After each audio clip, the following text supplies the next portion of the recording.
kit you just watched me unbox is going to be the HornBlasters Conductor Special 232 kit. Now, I did get a little bit of a head start on part of this process off camera, so that's why I'm updating you before I get too far. Now, your horns here are black plastic, and they come in a nice glossy finish, as you might be able to see there. And all of your powder-coated parts do come in black, so there actually isn't any refinishing necessary. This step is just something I am choosing to do. So I have taken them, and with a Scotch-Brite, not Scotch-Brite, what's it called? I forget now. I'm drawing the hardest blank as to what this is called, but it's like a 3M Scotch-Brite pad.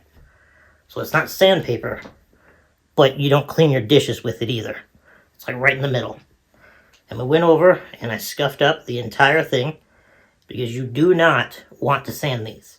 If you sand these with any sort of sandpaper, you will gouge them and you will never ever get it truly smooth again. So just take your Scotch-Brite, scuff it up a bunch, and I am going to be painting them to match my powder as close as I can get. Now, I already took the smallest horn and I did my full paint process on it, so I know I can achieve what I want. Now I just got to get the big horn scuffed up there, tape these, and then I will show you my painting process. And as soon as we get done with that, we will go over all the little details of the kit and install and get it on the truck, obviously.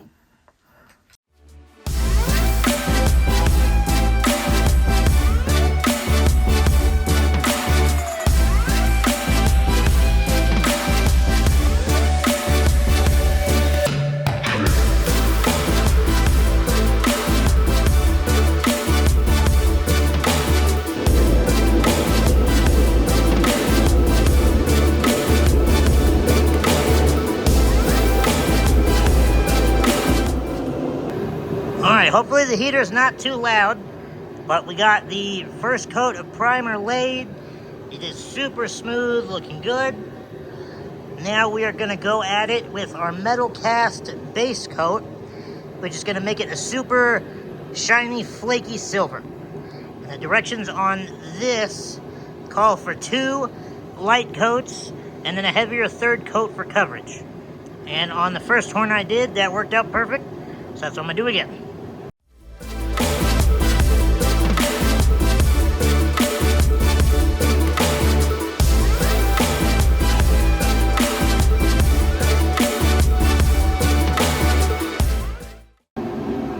There you can see all of the flakes still hanging out in the air. That is what our first coat of the silver to make it look like metal looks like. So we will give that 10 minutes to dry in front of the heater there.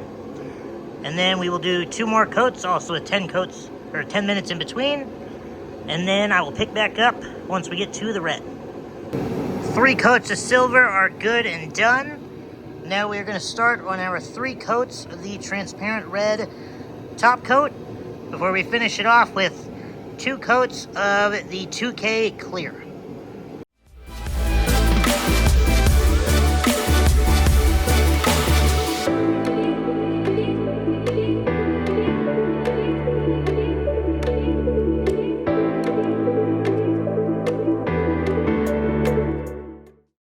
And there we have our first coat of red. You do see some silver and a little bit of orangish poking through still, but you do a light first 2 coats like I was saying, and then a heavier third coat to complete your coverage. And that is what worked out perfectly on the 4th horn that is already done. So we'll give it the 10 minutes and I'll catch up with you right before we do clear.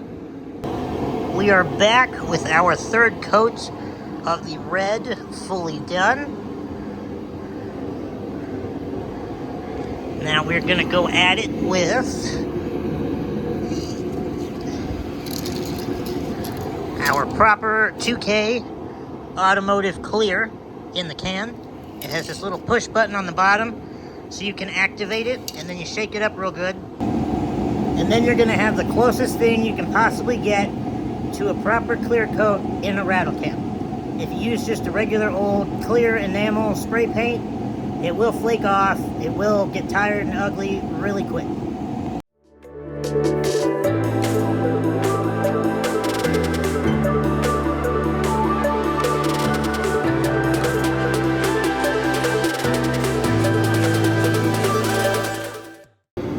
First coat of clear is down. So I'll give this 10-15 minutes to dry, and I'll come back and hit it with the final coat.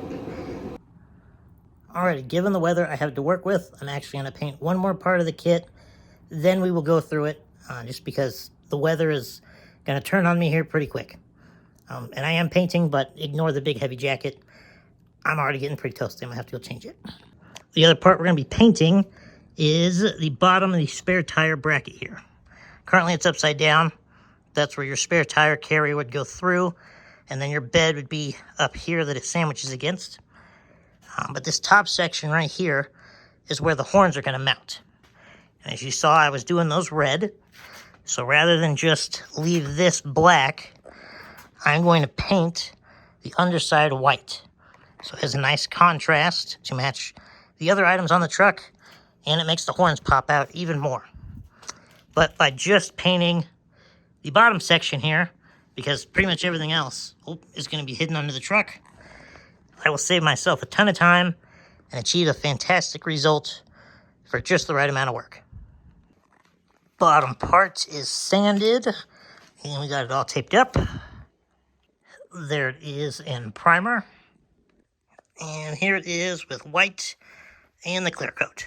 So once this dries, and the horns dry over there just a little longer, I will assemble them up, and then I'll give you the full detail walkthrough of the entire kit, and then we will get to assembling it. What do you get in your boxes? Besides a lot. The obvious, you got your horns and your spare tire bracket, which you already saw me paint. And then over here, you're going to have your air tank. Then right here, you're going to have your air compressor to fill your air tank. You got some tubing and a filter and some filter replacements here for your relocation kit, so that that filter is breathing nice clean air and not what's under your truck. Right over here, this is going to be the air line that goes from this valve here to your four horns. This is the valve that goes between your tank and your horns, which controls the air going out, obviously. The small line right here is what connects those two. We got all of our brass fittings. That is our liquid-filled pressure gauge. This little blue thing here, that is a cutter for your different line here, so your cuts are nice and clean. They give you some thread tape as well. Blue wire is your ignition power wire. Gray wire goes to the switch that makes the horn go off. This red wire goes to your battery, and this universal kit goes with your red wire, except it's the fused part. You got your instruction manual for the actual kit itself, then the spare tire delete, you got stickers, more airline, then up here, these two things are super important. These are your safety chains, so once you put it up in the truck, you're not solely relying on your spare tire chain to hold it up forever and ever. And then these 4 pegs with this hardware will turn into the rubber post that sits between the top of your bracket and the bottom of your bed. And then finally, this control box here will be your pressure switch, which goes into your tank. So when you give it an electrical input, the air knows what to do. And then we got our flag. I believe it's a flag. Yep, there's only holes on that one side, so it's a flag. We got a hat. That should do it. So now I'm going to start putting it together, and I will update you along the way. So now that I am sitting here attempting to do this myself, I have noticed that every single instruction video, I either do things super wonky and backwards, or it just skips over everything. And then it leaves out all of the important parts. So, At the moment, I'm loading the tank here. Now in all the videos it just shows, they take this and they put it right here on the front. Except it don't fit. And they all decide to leave out, you need your reducer here. So we're going to take our reducer, and we're going to put some tape on it. The reducer will go into the hole.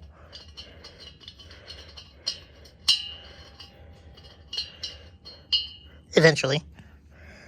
Then the gauge goes in there. And then we will do our high pressure relief, which already has the orange stuff on it, so you don't need to add it. And then we'll do the drain. Alright, now that we have the tank loaded, it will sit on its side right there. So we got our gauge on the front, orientated so that it reads right side up. We have our pressure switch over here on the side because it can't fit in the middle. And then this 90 here will end up sitting right in the middle, which that wire will then come and hook up to. And here, what will be the bottom of the tank, we have our 150 psi relief valve so it doesn't explode, and you have your water drain. So now I will have to grab a second set of hands to get this bolted onto our bracket there. I just took the 4 90-degree fittings. They do not need Teflon tape. Put one on there, over there, here, and on the corner. Since I am running 2 horns facing forward and 2 horns facing back. As long as you put your rubber hose length from the tank to be the same length to all 4, it doesn't matter that one is here, and one's up there, and one's back here, and one's up there. Now we are going after our electric valve. We will need the 90-degree fitting to come out of the tank, which goes into this line, which we will trim down, into that fitting, into that switch, and then out to our 4 horns.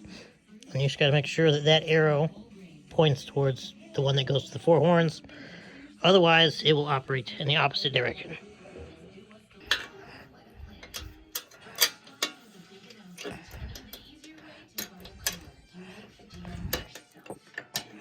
Make sure you get a second set of hands, because it is completely impossible to get some of these things mounted just by yourself.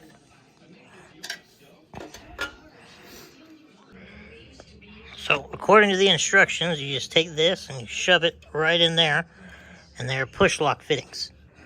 I'm giving a pretty good tug on there and it doesn't come back out. So when we cut our line, I cut it right about there, so we have to bend it in, and then it really forces itself into that connector, and there's no chance of it coming back out. Now that we have our electric valve, our hard line from the tank, nice and securely mounted, I went ahead and took our wire from the compressor, ran it through and around, and got it nice and snugged up into our tank. And it says to not over tighten that. Make it tight, but not too tight. Now we will get our smaller tube over there and run the 4 lines to each one of our horns, making sure that they're all the same exact length. And now that I just told you about the compressor, I think I completely forgot to mention how we had to drill a hole just to get it mounted. As you'll see on this side, there are 2 legs coming off the compressor, but on this front side, there's only 1.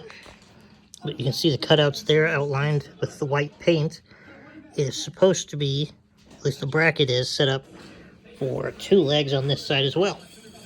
So we just drilled a hole right there so that it could mount up and be straight like it should be. In order to put your top legs here, secure it against the frame, you're going to take your rubber foot, you're going to put a nut on it, and then your sleeve is going to go on there, and then you'll have a smaller bolt with a lock washer, and 2 washers will go on it, and then it will go into the other end of your sleeve, creating that. And then between your two washers here is where it will actually sit on the frame there. Alrighty, I got the 4 lines plugged in to our electric switch. You just gotta push those in pretty decent. And if you'll notice, they are all the same exact length. Even the one that goes from right there just to there. You have to have each one of them the same length. That way all 4 horns go off at the exact same time. And there we have all 4. We got one going up over the top here, down to that horn. We got this bottom one coming all along here to that horn. And then we got this one coming down through and then hanging out down there. And then our shortest one goes right here through, around, oh, bad camera work, around, and then the fitting faces right there. Get rid of our power and ground wires there. See the fitting. And then everything is sitting nice and happy. Nothing stressed or pulled. Which, as far as our inside assembly goes, just leaves us this one barbed fitting that we need to put in place of that red cap there on the air compressor. And that will run to that shiny black tube, which will go here, piece of paper in the way, to the air filter, which we'll mount up in the bed. That way, even though this thing will be under the truck, it will still be breathing nice clean air no matter what the weather. Now this is going to be a fitting that we threw Teflon tape on. So we don't want any leaks. Snug up here.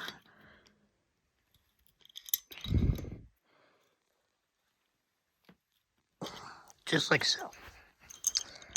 And now we have a completed unit.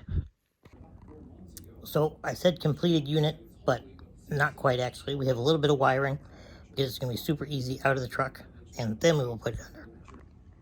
To start, I'm not sure why I put the pressure switch out here. I could have fitted in where that little cap is there, and that would be in the middle, which would be even cleaner, but oh well, not going to change it now. So to start, we have our ground wires here. I took the nice big long plug that comes out of your compressor here, and then I tapped in the electric switch to there, and I took the ground wire from over there and ran it under through the middle, nice and neat, to right there. And then your power wire from your compressor is also run through the center there, nice and neat, where it goes under and connects to the white wire from your pressure switch.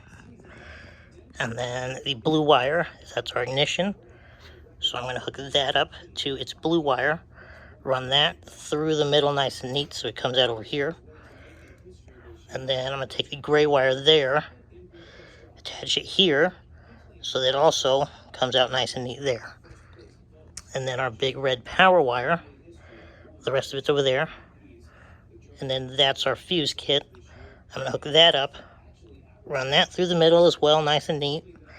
And then, since the wires are exposed over here, I am then going to wire loom them. So even though I put the pressure switch out there, when I could have put it in there, it will still be as neat and professional as I can put it.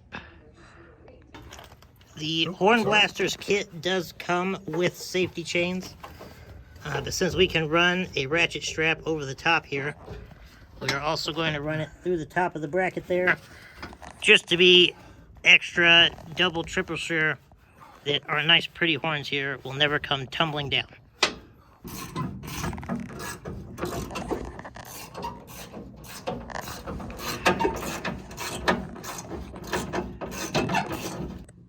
I do not have the spare tire tools on this truck.